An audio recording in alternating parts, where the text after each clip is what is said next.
Hello students. आज फिर हम लोग ज्योमेट्रिकल आइसोमेरिज्म का कंसेप्ट जो बच गया था उसके बारे में हम लोग स्टडी करेंगे कि किसी भी कंपाउंड में कैसे हम लोग टोटल ज्योमेट्रिकल आइसोमेरिज्म कैलकुलेट करते हैं। कोई भी अगर कंपाउंड आपको दिया गया है उसमें कितने ज्योमेट्रिकल आइसोमेरिज्म हो सकते हैं उसको हम लोग कैसे कैलकुलेट करते हैं, आज हम लोग उस टॉपिक को देखेंगे। तो अभी तक हम लोग क्या बात कर लिए थे कि ज्योमेट्रिकल आइसोमेरिज्म कितने सिस्टम के अलोंग शो कर सकता है। तो ज्योमेट्रिकल आइसोमेरिज्म का जो फंडा था कि भाई एक ऐसा सिस्टम होना चाहिए जिसमें रेस्ट्रिक्टेड रोटेशन, तो रेस्ट्रिक्टेड रोटेशन वाले सिस्टम में ज्योमेट्रिकल आइसोमेरिज्म शो कर सकता है। अब यहाँ पे भी पूरा पॉसिबिलिटी नहीं है कि वो ज्योमेट्रिकल आइसोमेरिज्म शो करेगा, मतलब इट कैन शो जीआई। तो रेस्ट्रिक्टेड रोटेशन सिस्टम जिसमें पाई बॉन्डेड वाला जो सिस्टम था जिसके अलोंग रेस्ट्रिक्टेड रोटेशन हो, या फिर कोई एक ऐसा सिस्टम जिसमें रिंग में भी रेस्ट्रिक्टेड रोटेशन होता है, तो ये सब जितने भी सिस्टम है जिसमें रेस्ट्रिक्टेड रोटेशन है इट कैन शो जीआई। अब जब रेस्ट्रिक्टेड रोटेशन अगर समझ में आ रहा है तो उसके बाद फिर हम लोग क्या देखते थे कि टर्मिनल एटम को देखा जाता था कि टर्मिनल एटम पे लगा हुआ दोनों ग्रुप क्या होने चाहिए, डिफरेंट। अगर टर्मिनल एटम पे लगा हुआ दोनों ग्रुप अगर डिफरेंट है तब वो जाकर हम लोग बोलते थे कि इट विल शो जीआई। तो कंडीशन अपना वही है। तो अभी तक हम लोग क्या देखे थे कि भाई सी डबल बॉन्ड सी के अलोंग कैसे जीआई शो करता है और किसी रिंग के अलोंग कैसे जीआई शो करता है।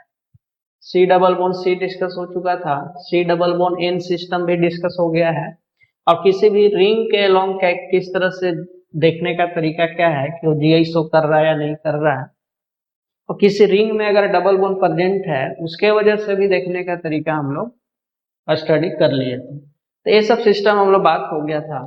अब जो अगला जो सिस्टम है, एक सिस्टम है कि N double bond N system के अलोंग कैसे ज्योमेट्रिकल आइसोमेरिज्म को पहचानेंगे कि उसमें जीआई होगा या नहीं होगा।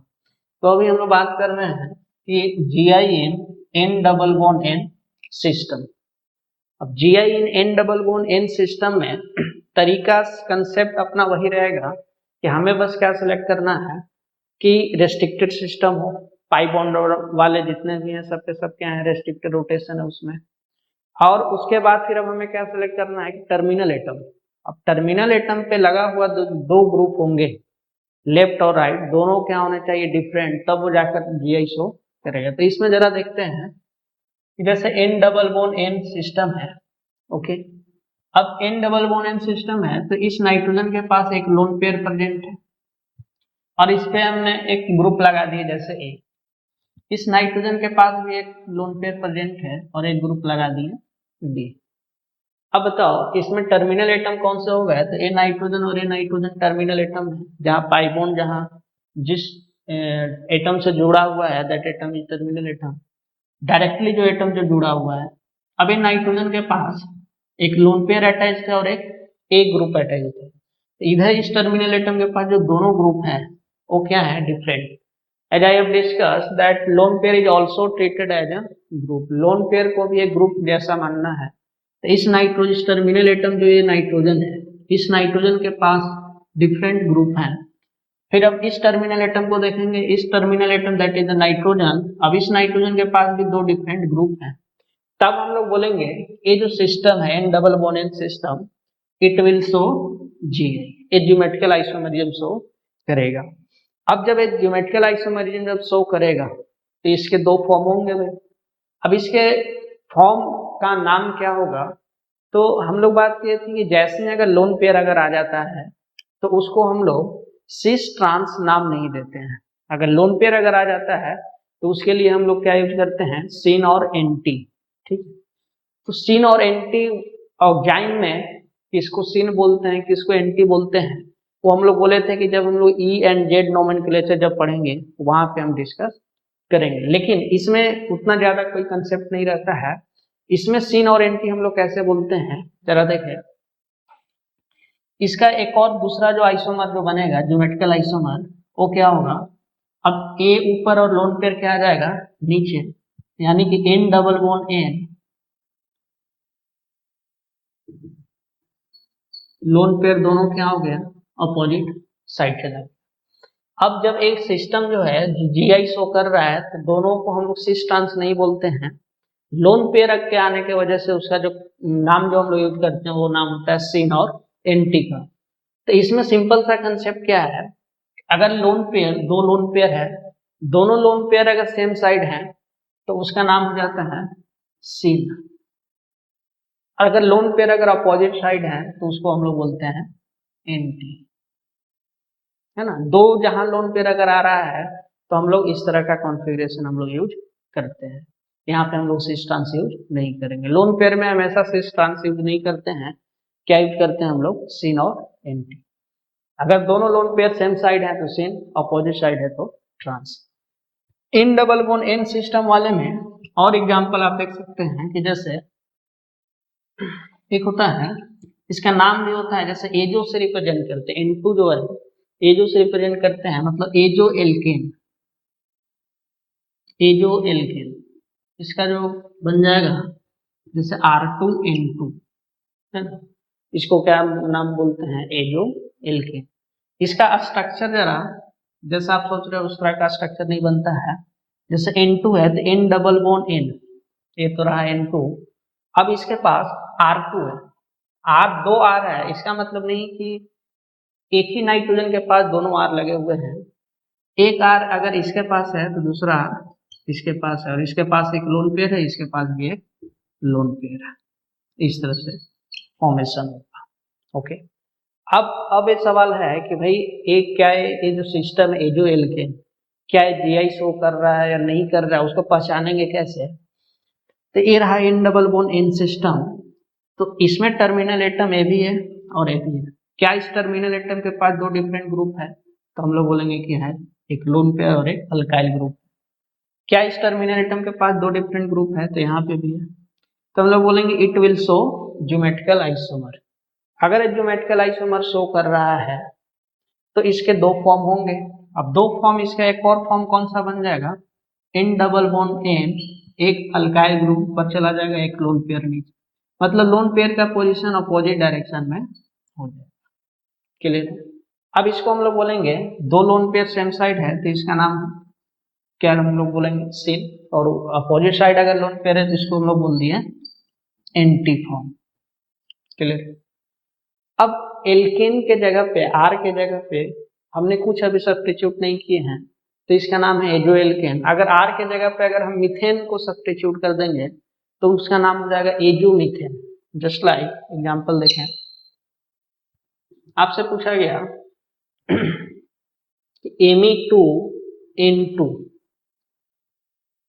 विल इट शो जीआई, क्या है जीआई शो करेगा, तो इसका नाम क्या है भाई, एजोमीथेन, एजोमीथेन, सेम मॉलिक्यूलर फॉर्मूला है, दिस इज द एजोमीथेन।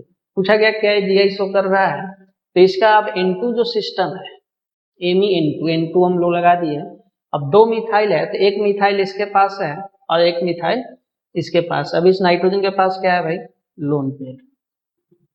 क्लियर है। आपको लोन पेयर वो शो करके नहीं देगा, आपको खुद सोचना होगा।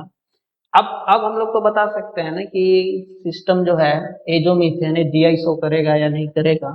तो तरीका वही है, टर्मिनल एटम पे लगे हुए दोनों ग्रुप डिफरेंट, यहाँ भी different, it will show GI. इसका जो सेकेंड फॉर्म होगा वो क्या हो जाएगा, एन डबल बॉन्ड एन, अब एक लोन पेयर ऊपर और एक लोन पेयर नीचे, मतलब ये सिन फॉर्म है। तो दूसरा जो फॉर्म जो बनेगा वो कौन सा फॉर्म बनेगा, एंटी फॉर्म बनेगा। तो हम लोग बोलेंगे इट विल शो जीआई। इसके दो फॉर्म होंगे, एक सिन और दूसरा एंटी। अभी तो एजोमीथेन हो गया। अब इस मीथेन के जगह पे एक और जो फॉर्मूला जो बनता है तो बता रहे हैं आपको। एक और फॉर्मूला अगर आप देखें, मीथेन के जगह पे अगर आप बेंजीन को सब्स्टिट्यूट कर देंगे तो दूसरा जो फॉर्म होगा एजोबेंजीन। क्या नाम होता है, एजोबेंजीन। एजोबेंजीन को आप ऐसे लिख सकते हैं जैसे PH2N2, PH2N2, PH2 बेंजीन को रिप्रेजेंट कर रहा है, N double bond N PH, ये रहा कंपाउंड। अब पूछा गया कि क्या एजोबेंजीन जीआई शो करेगा, ज्योमेट्रिकल आइसोमरिज्म शो करेगा या नहीं करेगा। तो उसके लिए अब हम लोग क्या देखेंगे, फिर से वही कंसेप्ट, इसके पास भी लोन पेयर है, इसके पास भी लोन पेयर है, तो यहाँ पे टर्मिनल एटम के पास दो डिफरेंट ग्रुप, यहाँ पे भी दो different group, it will show Gi। ठीक है, ये जो benzene will show geometrical isomerism, तो इसके कौन से फॉर्म होंगे भाई, दो फॉर्म होंगे, लोन पेयर आ गया तो दो फॉर्म होंगे, कौन कौन सा, सीन और anti, not cis and trans. अब सीन और एंटी जो फॉर्म जो बनाना है, सीन कब होगा, जब लोन पेयर सेम साइड होंगे, this is the syn form, और दूसरा जो एंटी जो फॉर्म होगा जब लोन पेयर अपोजिट साइड आ जाएंगे।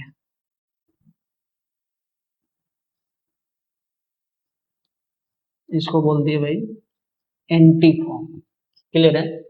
तो क्या आपको N double bond N system में क्लियर हो जाना चाहिए कि N double bond N system के अलोंग जीआई शो कैसे करता है, कैसे पहचानेंगे कि ये जीआई शो करेगा।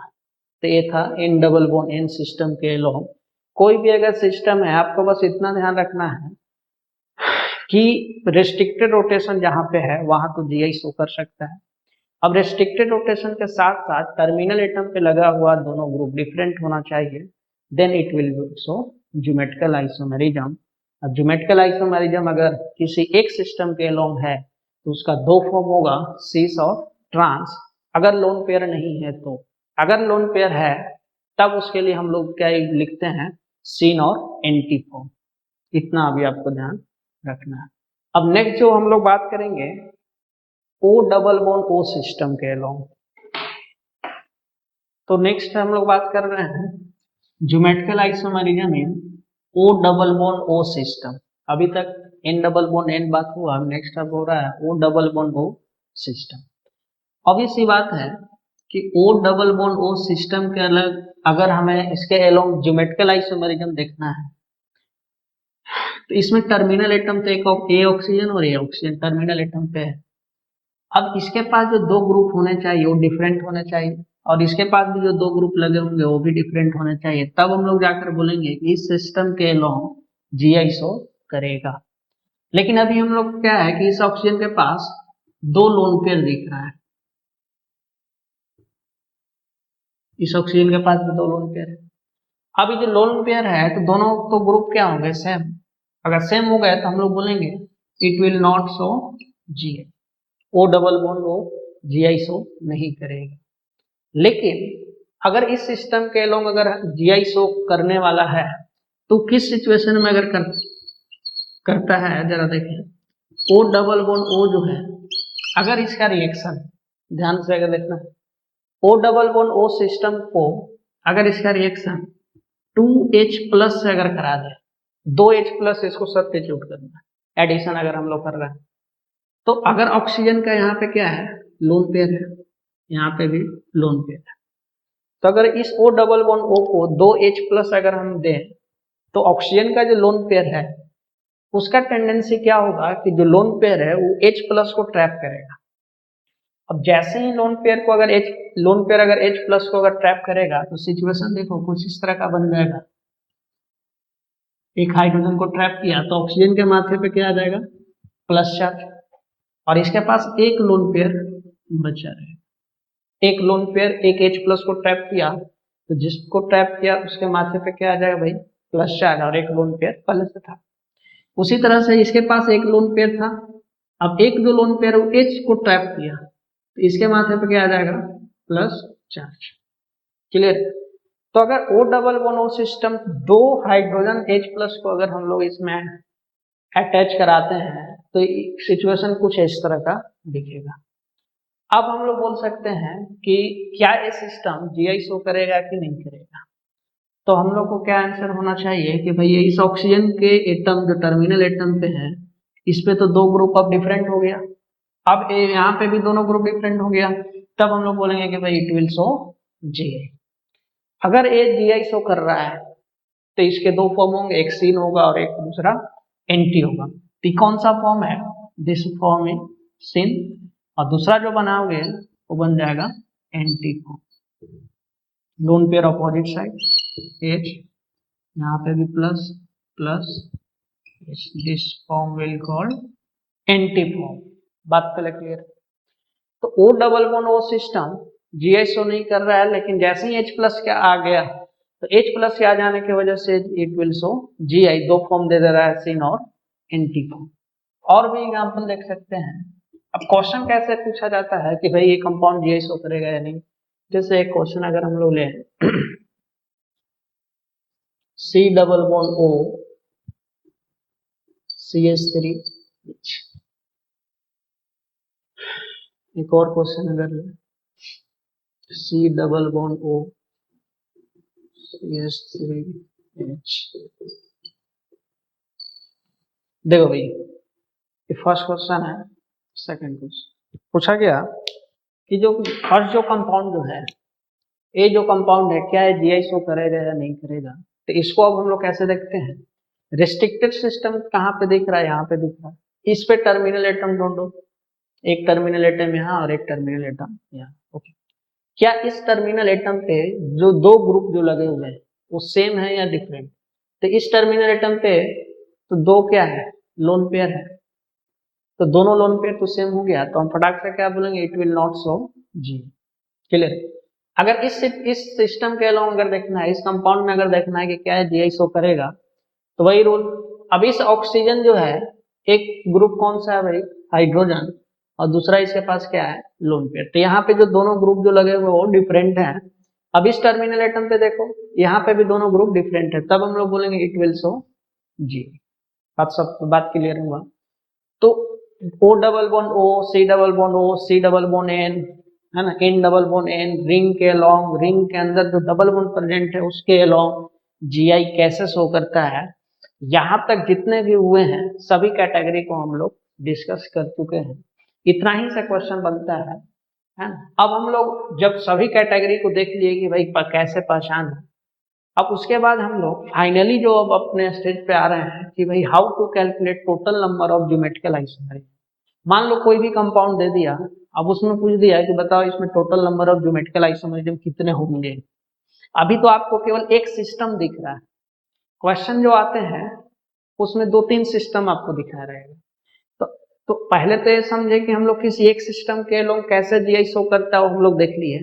अब हम लोग डिस्कस करेंगे कि पूरे मॉलिक्यूल में अब हम लोग कैसे देखें जिसके दो तीन कैटेगरी के लोग ज्योमेट्रिकल आइसोमरिज्म शो कर रहा है, तब हम लोग कैसे कैलकुलेट करें। नाउ तो अब हम लोग calculation of number of geometrical isomerism देखेंगे कि कोई भी कंपाउंड में कितने ज्योमेट्रिकल आइसोमर हो सकते हैं, कैसे कैलकुलेट करें। तो देखो, फॉर्मूला के पहले हम कंसेप्ट आपको बताना चाह रहे हैं कि फॉर्मूला कैसे आएगा, है ना। कि किसी भी कंपाउंड का अगर ज्योमेट्रिकल आइसोमरिज्म अगर देखना हुआ तो उसके लिए सबसे पहले केसेस बनाकर देखा गया कि इस कंपाउंड में कितना केस हो सकता है कि उसके ज्योमेट्रिकल आइसोमरिज्म एग्जिस्ट कर सकते हैं। फिर बाद में फिर फॉर्मूला बनाया गया था। तो पहले उस चीजों को जरा समझो, कंसेप्ट को पहले समझे कि हर कंपाउंड में तुम फॉर्मूला नहीं लगा सकते, है ना। कुछ ऐसे भी कंपाउंड मिल जाते हैं जिसमें फॉर्मूला काम नहीं करेगा और आपको कंसेप्ट आपको काम करेगा। तो जरा कंसेप्ट को जरा समझें। मान लो जैसे एक कंपाउंड हमने लिए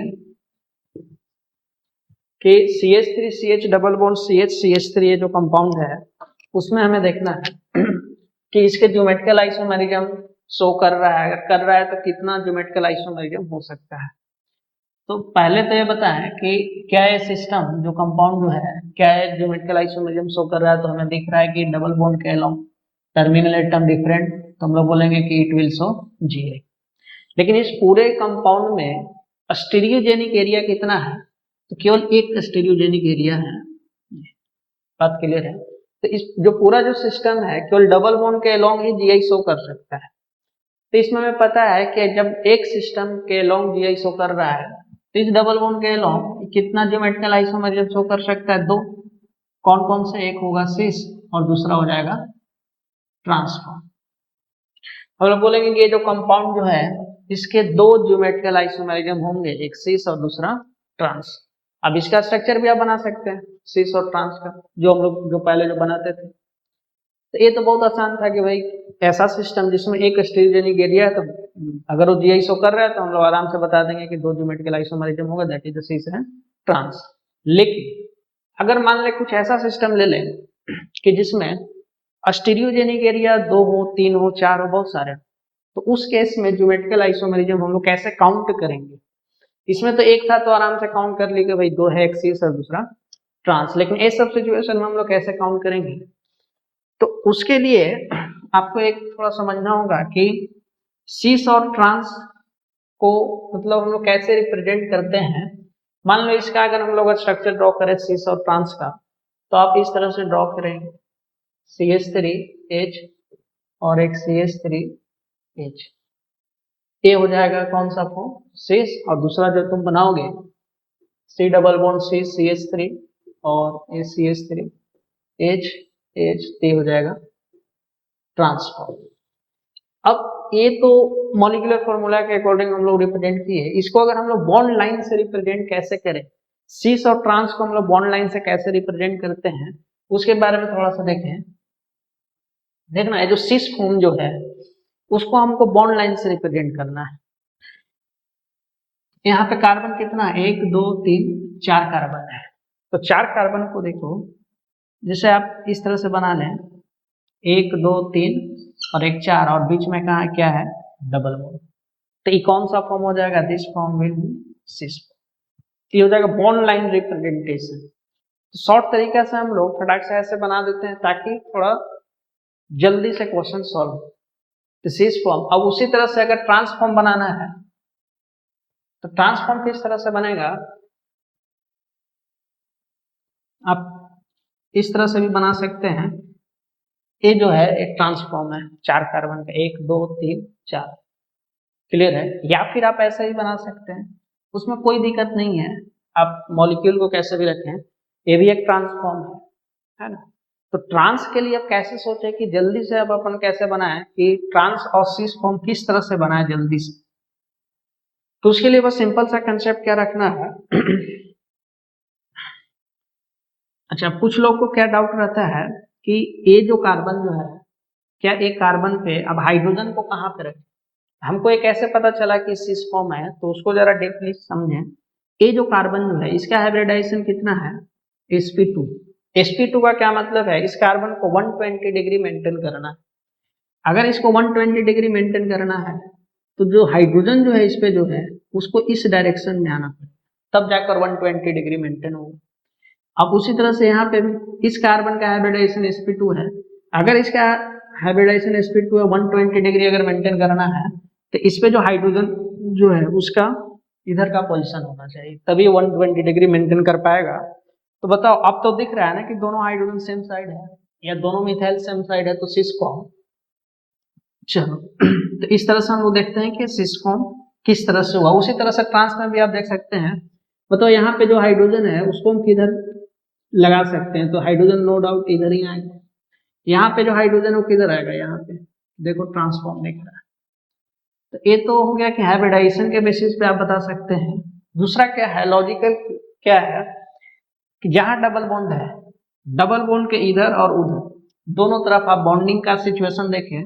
अगर दोनों तरफ बॉन्ड, ये डबल बॉन्ड है, इस तरफ का जो बॉन्ड ऊपर की तरफ है और उधर वाला भी बॉन्ड ऊपर की तरफ है, तो नो डाउट ये क्या कौन सा फॉर्म है? Cis form.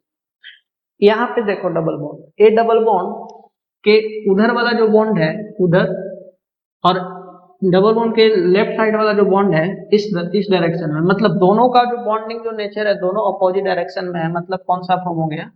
ट्रांसफॉर्म। तो सिस ट्रांस शायद क्लियर होगा कि बॉन्डिंग हम लोग कैसे देखते हैं। अगर हम बना दिए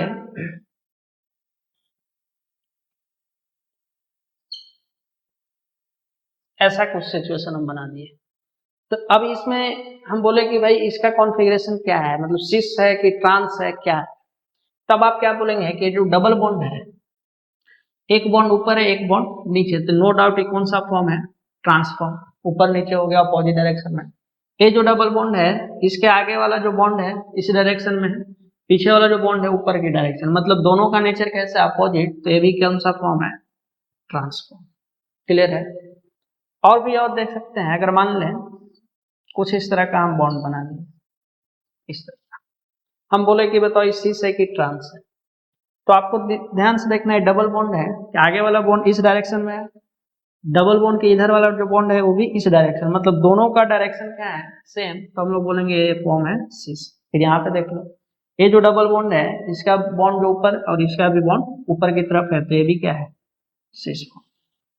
क्लियर है। और भी एग्जाम्पल देख, मान लें हमें इस जो कंपाउंड है, इस कंपाउंड में हम यहाँ पे डबल बॉन्ड लगा दिए, हम बोलेंगे बताओ ये सिस है कि ट्रांस है, कोई बात नहीं, ये जो डबल बॉन्ड है का इधर वाला जो बॉन्ड है इस डायरेक्शन की तरफ है और इधर वाला भी बॉन्ड इसी डायरेक्शन की तरफ है, मतलब नो डाउट ये कौन सा फॉर्म है, सिस फॉर्म। कुछ इस तरह का सिचुएशन था। अगर हम बोले कि भाई यहाँ पे अगर डबल बॉन्ड प्रेजेंट है तो हमें बताना था कि कौन सा फॉर्म है, सिस है या फिर ट्रांस। तो हमने आपको बताया था कि अगर डबल बॉन्ड जहाँ पे है उसके आगे और उसके पीछे का बॉन्ड का नेचर आप देख के बता सकते हैं कि सिस है कि ट्रांस है।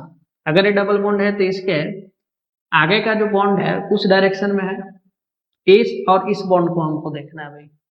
तो बताओ क्या ये दोनों बॉन्ड एक ही डायरेक्शन में प्रेजेंट है, एक ही डायरेक्शन में प्रेजेंट है तो कौन सा फॉर्म हो जाएगा, ये सिस फॉर्म हो जाएगा। क्लियर है बात। अगर मान लेते हैं कि कुछ इस तरह का सिचुएशन है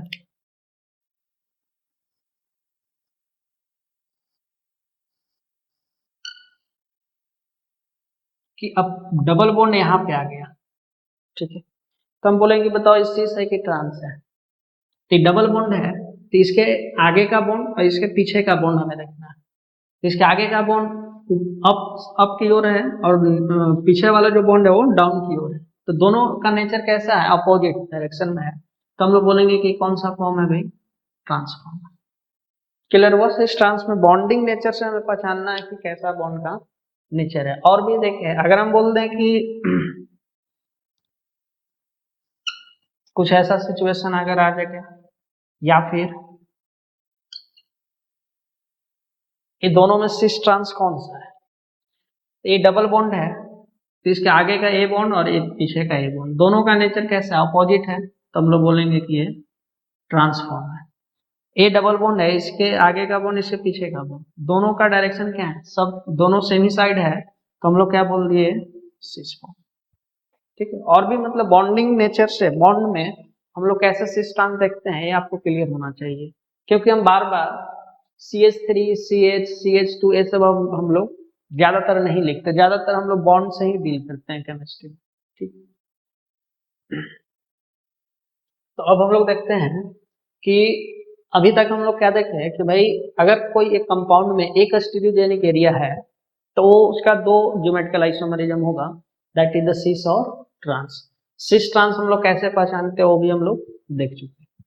अब हम बात करते हैं, थोड़ा आगे बढ़ते हैं कि अगर किसी कंपाउंड में स्टीरियोजेनिक एरिया 2 आ जाए 3 आ जाए तो उस सिचुएशन में अगर टोटल ज्योमेट्रिकल आइसोमरिज्म हमें काउंट करना है तो हम लोग किस तरह से देखते हैं। उसमें सबसे बेहतर क्या कंसेप्ट है कि हम लोग केसेस बना के देखते हैं। अगर केसेस बनाने के बाद ही एक फॉर्मूला जनरेट किया गया है उस फॉर्मूला को भी हम लोग देखेंगे, लेकिन पहले केसेस को जरा समझें कि वो किस तरह से फॉर्मूला बना। तो नेक्स्ट एग्जांपल से हम लोग स्टार्ट कर रहे हैं कि जैसे एक कंपाउंड है CH3 CH double bond CH CH double bond CH CH3। इसमें हमें बताना है कि how many geometrical isomerism possible, कितने ज्योमेट्रिकल आइसोमेरिज्म पॉसिबल है, इससे कितने ज्योमेट्रिकल आइसोमर्स हैं। तो इसमें आपको ये सोचना होगा कि पहले तो GI शो कर रहा है नहीं कर रहा है, वो देखना होगा कितने स्टीरियोजेनिक एरिया है। तो यहाँ पे देखो इस डबल बॉन्ड के अलोंग देख रहे हैं तो इस टर्मिनल एटम दोनों डिफरेंट हैं, तो हम लोग बोलेंगे कि एक स्टीरियोजेनिक एरिया इसके अलोंग GI शो कर रहा है। क्या इसके अलोंग भी GI शो कर रहा है, तो हम लोग बोलेंगे इसके अलोंग भी कर रहा है। तो देखने का तरीका आपको हम बताएंगे, टर्मिनल एटम के पास दोनों ग्रुप डिफरेंट है। अब जरा गौर करो कि ये जो सिस्टम जो है इसमें केवल एक स्टीरियोजेनिक एरिया था और तो उसका ज्योमेट्रिकल आइसोमर 2 हो गए सिस और ट्रांस। अब ये जो सिस्टम है इसमें 2 स्टीरियोजेनिक एरिया हो गया, तो इस डबल बॉन्ड के अलोंग भी इसका एक सिस होगा और दूसरा क्या होगा, ट्रांसफॉर्म। इस डबल बॉन्ड के अलोंग भी इसका एक सिस फॉर्म होगा और दूसरा क्या होगा, ट्रांसफॉर्म। तो एक डबल बॉन्ड भी सिस ट्रांसफॉर्म शो कर सकता है, एक डबल बॉन्ड भी सिस और ट्रांसफॉर्म शो कर सकता है। अब वो फिर केस पे डिपेंड करेगा कि कितने ऐसे केसेस हो सकते हैं कि ज्योमेट्रिकल आइसोमर स्ट्रक्चर बन सकते हैं। अगर मान लो आपने जो केसेस जो बनाए हैं, हो सकता है जो आप स्ट्रक्चर बनाए हो या जो आप केस लिए हो उससे आइडेंटिकल आ जाए।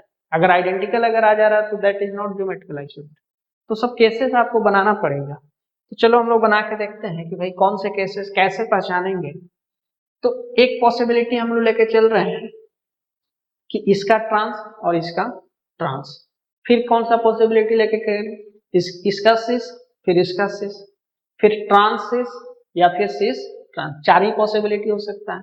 चलो देखते हैं। सबसे पहले जो बना रहे हैं अपन ट्रांस ट्रांस एक बना लिए। दिस इज द ट्रांस और ट्रांस, मतलब इसका ट्रांस और इसका ट्रांस। कार्बन कितने हैं, 2 3 4 5 6, 1 2 3 4 5 6, 6 कार्बन। बॉन्ड लाइन से रिप्रेजेंटेशन, इसलिए हमने आपको पहले ही बता दिए कि सिस और ट्रांस को हम लोग कैसे देखेंगे। तो ये कौन सा फॉर्म है, ट्रांस ट्रांसफॉर्म। दूसरा जो फॉर्म बना रहे हैं दिस इज द सिस और सिस फॉर्म। ठीक है, दो बन गए। अब फिर उसके बाद एक ट्रांस बनेगा और एक सिस बनेगा। दिस इज द ट्रांस और ये हो गया सिस। दूसरा एक और हम बना सकते हैं सिस और एक ट्रांस।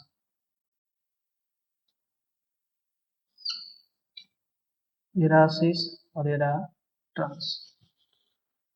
ये जो फॉर्म है दिस फॉर्म इज ट्रांस और एक सिस, और ये जो फॉर्म है एक सिस और एक ट्रांस। जरा लॉजिक को जरा समझना। ये जो कंपाउंड जो है इसके क्वेश्चन था कि एक कंपाउंड कितने ज्योमेट्रिकल आइसोमरिज्म शो कर सकता है, कितने ज्योमेट्रिकल आइसोमर हो सकता है। तो इसके दो स्टीरियोजेनिक एरिया था, ए भी सिस ट्रांस शो कर सकता, ए भी सिस ट्रांस शो कर सकता। अब हम लोग केसेस देख रहे हैं कि कितने बन सकते हैं। तो केसेस क्या क्या हो सकता है कि जब इसका जब ट्रांस होगा तो एक इसका भी ट्रांस हो सकता है, ट्रांस ट्रांस सिस सिस सिस ट्रांस ट्रांस। तो टोटल 4 केस हम बना लिए। अब इसमें अब हमें देखना होगा कि हो सकता है वो आइडेंटिकल ही हो जाए। अगर जो आइडेंटिकल हो जा रहा है तब वो केस को हम लोग हटा देंगे।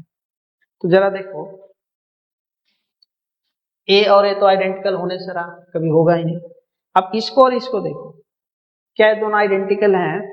तो आपको ये दिख रहा होगा कि भाई दोनों आइडेंटिकल है। कैसे? अगर इस मॉलिक्यूल को, इसको अगर हम 180 डिग्री से ऐसे घुमा दें, ध्यान से देखना, अगर इस मॉलिक्यूल को 180 डिग्री से उधर घुमा दें, तो अगर 180 डिग्री से अगर घुमा देंगे तो दोनों क्या मिल जाएंगे, एक ही जैसे दिखाई दे रहा होगा। देखो जरा ध्यान से, इस मॉलिक्यूल को अगर 180 डिग्री अगर उधर रोटेट कर दें तो जैसा ये है वैसा ही वो बन जाएगा। मतलब क्या है कि ट्रांस सिस फॉर्म और सिस ट्रांस फॉर्म दोनों क्या है, आइडेंटिकल है। ये दोनों का क्या है, आइडेंटिकल। जब ये दोनों जब आइडेंटिकल है तो इसके दो ज्योमेट्रिकल आइसोमर तो हो नहीं सकते। तो यहां से कौन सा एक फॉर्म आएगा, चाहे ट्रांसिस आएगा या फिर सिस ट्रांस का कोई एक फॉर्म आएगा, क्योंकि दोनों क्या है भाई, आइडेंटिकल। जब दोनों आइडेंटिकल है तो कोई एक होगा, 1 2 और 1 3। मतलब हम लोग बोलेंगे ये जो कंपाउंड है इसके कितने ज्योमेट्रिकल आइसोमर हुए, 3 ज्योमेट्रिकल आइसोमर। तो अब हम लोग केसेस बना के देखते हैं कि भाई कितने उसके ज्योमेट्रिकल आइसोमर हो सकता है। आपको लग रहा होगा कि हाँ यहाँ से 2 यहाँ से 2, 4 होने चाहिए, लेकिन इसके कितने निकल गए, 3। अगर इसके अकॉर्डिंग देखें तो इसके अकॉर्डिंग 2, एक डबल बॉन्ड के लॉन्ग 2, तो 2 के लॉन्ग 4। लेकिन हो सकता है कुछ केसेस में क्या आइडेंटिकल हो, जैसे इसमें लग रहा था कि 4 होना चाहिए, लेकिन कितने आ गए अपने पास, 3 geometrical isomers are possible of this compound. अब फिर जैसे एक और एग्जांपल है, जरा ये भी एग्जांपल जरा इसको जरा देखें। इसमें क्या है, फिर मैं बाद में आपको समराइज करूंगा कि भाई हमने क्या पढ़े, फिर क्या फॉर्मूला बना, सब आपको पहले, लेकिन कंसेप्ट को पहले आपको समझना होगा। अब जैसे जो कंपाउंड है, ए भी पूछ रहा है कि इसमें कितने ज्योमेट्रिकल आइसोमर होगा। तो ए भी एक स्टीरियोजेनिक एरिया है और ए भी एक स्टीरियोजेनिक एरिया है। इसका भी एक सिस बनेगा और एक ट्रांसफॉर्म बनेगा, इसका भी सिस और ट्रांसफॉर्म बनेंगे। तो उसी तरह से इसका भी पॉसिबिलिटी अब हम लोग चेक करेंगे। चलो चेक करते हैं कि इसका कितने बन सकते हैं, 4 होगा, 3 होगा या 2 ही होगा, हम लोग चेक करना होगा। तो इसको उसी तरह से पॉसिबिलिटी बनाना होगा, एक ट्रांसफॉर्म। अच्छा, यहाँ पे एमी है, मिथाइल है, इसको CH3 को मिथाइल बोला जाता है, और ET है, इसको बोलते हैं ethyl. Ethyl that is the CH2 CH3, इसको शॉर्ट फॉर्म ET लिखते हैं, इथाइल को। तो एक तो ट्रांसफॉर्म बना, दूसरा जो फॉर्म बनेगा वो सिस हम बना रहे हैं, MEET। थर्ड जो फॉर्म है ट्रांस और सिस।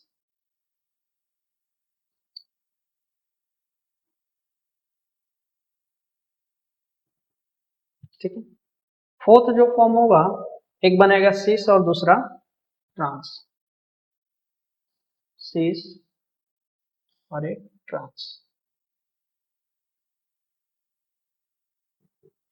अब यार इसमें देखते हैं कि ये तो 4 पॉसिबल आइसोमर्स बन गए, लेकिन अब चारों में से अब हो सकता है कि कोई सिमिलर आ जाए, तो उसको जरा देखते हैं। देखो ये दोनों तो कभी सिमिलर होंगे, ये दोनों में जरा देखो, इसको रोटेट करके अगर मान लेते हैं इस मॉलिक्यूल को 180 डिग्री ऐसे पलट दें, इस मॉलिक्यूल को 180 डिग्री ऐसे पलट दें, तो क्या ये मिलेगा? तो आप देख रहे होंगे कि अगर इसको 180 डिग्री अगर आप पलटें तो ये दोनों आइडेंटिकल नहीं होगा। क्यों नहीं होगा? कि अगर 180 डिग्री का पलटते हैं तो इथाइल जो आएगा उधर आएगा, लेकिन उधर क्या है यहाँ पे? मिथाइल है। तो मिथाइल इथाइल तो सेम नहीं है, लेकिन इस सिचुएशन में था, क्योंकि दोनों तरफ क्या था? मिथाइल और मिथाइल। इसको अगर हम इस डायरेक्शन से 180 डिग्री पलट दें तो इधर क्या था? मिथाइल, तो यहाँ पे मिथाइल था, उधर मिथाइल था, इधर भी मिथाइल। तो ये दोनों आइडेंटिकल थे, लेकिन इस सिचुएशन में अगर आप इसको 180 डिग्री अगर घुमा कर देखें तो ये दोनों आइडेंटिकल नहीं है, तो दोनों क्या है? डिफरेंट। मतलब हम लोग बोलेंगे कि all possible structures are geometrical isomer. तो इसके कितने ज्योमेट्रिकल आइसोमर हो गए? 4। तो इसके कितने ज्योमेट्रिकल आइसोमर हो गए? 4। मतलब क्या कंसेप्ट क्या आ गया कि हम बताना क्या चाह रहे हैं कि किसी भी कंपाउंड का ज्योमेट्रिकल आइसोमर, उसमें केसेस बना के देखेंगे कि कितने पॉसिबल ज्योमेट्रिकल आइसोमर हो सकता है, कितने केसेस हो सकते हैं।